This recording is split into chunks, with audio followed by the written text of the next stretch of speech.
গভীর রজনী, বাড়ির বাইরে থেকে যখন বাড়িতে আসছে, আমার মায়ের প্রথম শর্ত, হয়তো মারবো না মোহাম্মদকে নিয়ে আয়, আনতে যদি না পারিস নিজে মরবো।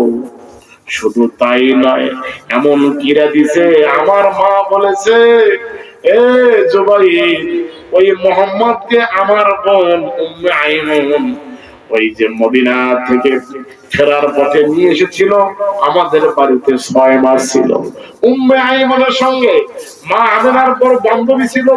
বান্ধবীকে সাথে নিয়ে আল্লাহর নবীর বয়স যখন 6 বছর, এই বান্ধবীকে আর সন্তানকে সাথে নিয়ে আব্দুল্লাহর কবর জিয়ারত করার জন্য গিয়েছিল। আব্দুল্লাহর কবর জিয়ারত করতে যাওয়ার সময়, জিয়ারত শেষে আমিনার হার্ট অ্যাটাক হয়ে ও জায়গায় রাসূলের মায়ের ইন্তেকাল করে। মৃত্যুর পূর্বে হাতটা আমার মুহাম্মদ আমিনকে আমার মায়ের হাতে তুলে দিয়ে বলতেছিল, বোন, এই সন্তানের তো বাবা আগে মারা গেছে, আজকে তো আমি বিদায় হয়ে যাচ্ছি, তুমি কথা দাও এই সন্তানকে দাদার কাছে মক্কায় পৌঁছায় দিবা। দাদার বাড়িতে আনতে গিয়া প্রতিমধ্যে 6 মাস মুহাম্মদুল আমিন আমাদের বাড়িতে ছিল। আমার মা এক হাতে 1 লোকমা মুহাম্মদকে খাওয়াইছে, 1 লোকমা আমাকে খাওয়াইছে। এক পাশে মোহাম্মদ শুয়ে থাকছে, আর এক পাশে আমি শুয়ে থাকছি। এই মোহাম্মদ সম্পর্কে আমার মায়ের ধারণা ভালো। আজকে কে যেন আমার মাকে বলছে মোহাম্মদ জেলখানার মধ্যে মারা যাচ্ছে। মোহাম্মদের এই মৃত্যুর খবর, অসুস্থ খবর শোনার সঙ্গে সঙ্গে আমার মা পাগলিনী হয়ে গেছে। আমাকে কিরে দিয়ে বলছে, বেলা ওঠার আগে যদি মোহাম্মদকে হাজির করতে না পারিস, তুই আমার মরা মুখ দেখবি, আমি আত্মহত্যা করে মারা যাবো, আমি মরার পরে আমার লাশ তুই ছবি না, আমাকে গোসল দেওয়াবি না, আমাকে কাঁদতে দিবি না, কবরে দিবি না, কথা দে। এই চিৎকার চেঁচামেচিতে আমার বাড়ির কেউ আমরা ঘুমাইতে পারতেছি না। ও চাচা বলেন তো, আমি যতই ক্যাডার বাহিনীর প্রধান হই না কেন, আমি কি একা একা মোহাম্মদকে মুক্ত করতে পারি? এইবার আপনি কেন আসছেন এইটা বলেন। এইবার হিশাম ইবনে আমর বলতে যে, ভাতিজা, তুমিও যে জ্বালায় জ্বলছো, একই জ্বালায় আমিও জ্বলছি। সুবহানাল্লাহ।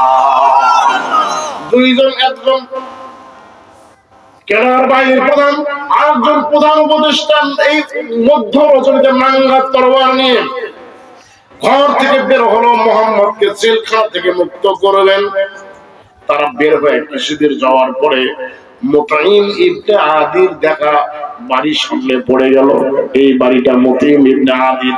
এই মুতাইম ইবনে আদি আবু জেহেলের অর্থমন্ত্রী ছিল, অর্থমন্ত্রী। যে মুতাইম ইবনে আদির সাথে আমার সম্পর্ক ভালো, চলো তো দেখি ওকে যদি সাথে নিতে পারি, 3 জন 3 শক্তি নিয়ে মোহাম্মদকে মুক্ত করব, এই মক্কায় কেউ আমাদের বাধা দিতে পারবে না। মুতাইম ইবনে আদির বাড়িতে যায় দেখে, ওই বাড়িতে আরো বিরাট গন্ডগোল লেগে গেছে। একটা লোক তো ঘুমায় নাই, হাতের মধ্যে টোপলা ব্যাগ ট্যাগ নিয়ে মানুষ রেডি হয়ে আসে। গেটের মধ্যে ঠোকা দিছে, গেট উন্মুক্ত হয়ে গেল। এত রাত্রে কেন আপনারা? তোমার বাড়ির লোকজন কেন ঘুমায় নাই? বলে দিল, শোনো, আমার বাড়ির কেন মানুষ ঘুমায় নাই, এই যে আমার ছেলে, এই ছেলে যেদিন জন্ম হয়েছে, জন্মের 15 দিনের মাথা এই দিক দিয়ে মুহাম্মদুল আরবি যাচ্ছিল। আমার মা আমার এই ছোট্ট বাচ্চাকে কোলে নিয়ে মুহাম্মদের কোলে দিয়েছিল। মুহাম্মদ এই বাচ্চার কোলে নিয়ে পবিত্র মুখের লালা আমার বাচ্চার মুখে যখন লাগায়া দিয়েছিল, তাহানি করেছিল, ওই লালা পাওয়ার পরে আমার বাচ্চার মুখ দিয়ে সুঘ্রাণ বের হয়। আমার বাচ্চার সুঘ্রাণ দেখিয়া আশেপাশের বাচ্চারা পাগল হয়ে থাকে। এমনকি এলাকার কোন বাচ্চা যদি অসুখ বেসুখ হয়, আমার বাচ্চার লালা পানির সঙ্গে মিশায়া খাওয়া দিলে অসুখ ভালো হয়ে যায়। এত সুন্দর পুত পবিত্র বাচ্চা 3 দিন হলো গাও ছাড়ি দিছে, ভাত খায় না, কথা বলে না, লড়ে না, চড়ে না, শুধু মাঝে মাঝে বলে মুহাম্মদ মুহাম্মদ। সুবহানাল্লাহ। আমার স্ত্রী ব্যাগ গোছাইছে, আমাকে ঘোষণা দিছে, এই আগামী বাচ্চা নিয়ে তোমার সংসার করব না। বেলা ওঠার আগে যদি মোহাম্মদকে আমার বাচ্চার সামনে হাজির না করো, 3 তালাকের বাইন দিব, বাপের বাড়ি চলে যাব, বাচ্চা এবং তোমার মুখ আমি দেখবো না। বিশাল গন্ডগোলের মধ্যে পড়েছি, ঘুম নাই, খাওয়া নাই। তার মানে হলো মুহাম্মাদের প্রয়োজন আরবের প্রত্যেক ঘরে ঘরে দেখা দিয়েছিল। এই জন্য আল্লাহ